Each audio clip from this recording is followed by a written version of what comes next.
Contractor మారినా జిల్లా కేంద్ర ప్రభుత్వ ఆసుపత్రిలో పనిచేస్తున్న కాంట్రాక్ట్ అవుట్సోర్సింగ్ కార్మికుల కష్టాలు తీరడం లేదు.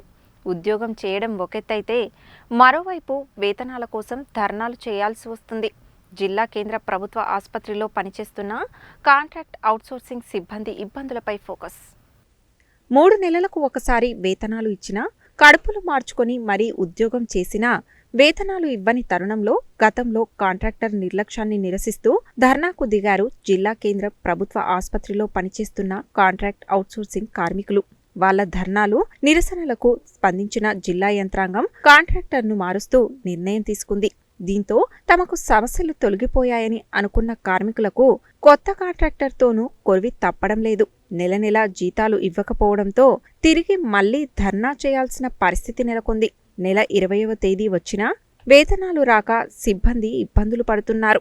నల్గొండ జిల్లా కేంద్ర ప్రభుత్వం ఆసుపత్రిలో పనిచేస్తున్న అవుట్సోర్సింగ్ కాంట్రాక్ట్ కార్మికుల పరిస్థితి దారుణంగా తయారైందని, నెల నెల వేతనాలు ఇవ్వకపోగా అదనపు పనులు మాత్రం అప్పగించడం జరుగుతుందని, 20వ తారీఖు దాటినా వేతనాలు వేయకపోవడంతో ధర్నా చేయాల్సిన పరిస్థితి నెలకొందని సిఐటియు జిల్లా ఉపాధ్యక్షుడు దండంపల్లి సత్తయ్య ఆవేదన వ్యక్తం చేశారు. పని గంటల పెంపు, వేధింపులు మాని సకాలంలో వేతనాలు అందజేసి అవుట్సోర్సింగ్ కాంట్రాక్ట్ కార్మికులకు కార్పొరేషన్ ఏర్పాటు చేసి నెల నెల 5న వేతనాలు అందేలా చూడాలని ప్రభుత్వాన్ని కోరారు. నల్గొండ జిల్లా కేంద్ర ప్రభుత్వ హాస్పిటల్ కాంట్రాక్ట్ అవుట్సోర్సింగ్ కార్మికుల పరిస్థితి దీనాస్థితిగా ఉన్న పరిస్థితి ఉంది. నెల నెల వేతనాలు వచ్చే పరిస్థితి లేదు. 20 తారీఖు అయిన తర్వాత వీళ్ళు ధర్నాలు చేసిన తర్వాత తప్ప వేతనాలు చేసే పరిస్థితి లేదు. కష్టం చేయాలి, మళ్ళీ డబ్బుల కోసం మళ్ళీ ధర్నాలు చేయాల్సిన పరిస్థితి వస్తుంది. ఇంతకుముందు కాంట్రాక్టర్ ఉండే, మళ్ళీ కాంట్రాక్టర్ మారిండు, అయినా అదే పరిస్థితి ఉంది. 15 తారీఖు నుంచి మొదలు పెడితే రోజు 10 మందికి 5గురికి వేసుకుంటూ నెలాఖరు దాకా వేతనాలు వేస్తున్న పరిస్థితి ఉంది.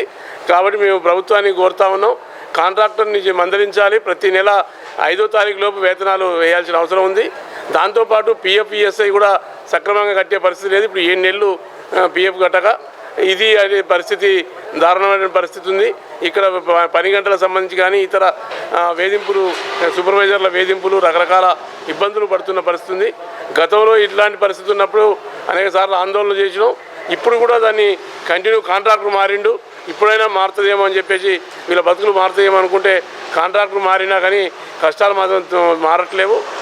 అదే యాజమాన్యం పద్ధతుల్లో వ్యవహరిస్తున్న తీరు ఉంది. కాబట్టి ప్రభుత్వం దాని మీద చర్య తీసుకోవాలి. అదేవిధంగా ప్రభుత్వం కూడా ఈ కాంట్రాక్ట్ అవుట్సోర్సింగ్ విధానాన్ని రద్దు చేసి ఈ కాంట్రాక్ట్ అవుట్సోర్సింగ్ కార్మికులందరికీ ఒక కార్పొరేషన్ ఏర్పాటు చేసి ప్రభుత్వంలో ఆధీనంలో చేస్తామని చెప్పి ఈ కాంగ్రెస్ ప్రభుత్వం హామీ ఇచ్చింది. అది కూడా అమలు చేసే పరిస్థితి లేదు.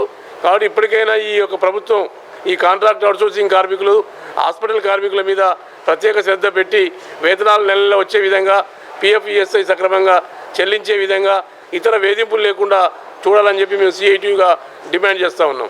నల్గొండ జిల్లా గవర్నమెంట్ ప్రభుత్వ జిల్లా కేంద్ర హాస్పిటల్లో ఈ చేయాల్సిన పనులకు, సెక్యూరిటీ గార్డ్స్కు సంబంధించిన పనులు గార్డు పని వదిలిపెట్టి వచ్చిన మందుల లోడ్లు దింపించే అమాలి పని చేయించడం, ఇతర టేబుల్స్, చైర్లు మోపియడం లాంటివి కూడా చేస్తున్నారు. ఇది సరైనది కాదు. ఈ విధానం కూడా మార్చుకోవాలని చెప్పి కోరుతున్నాం.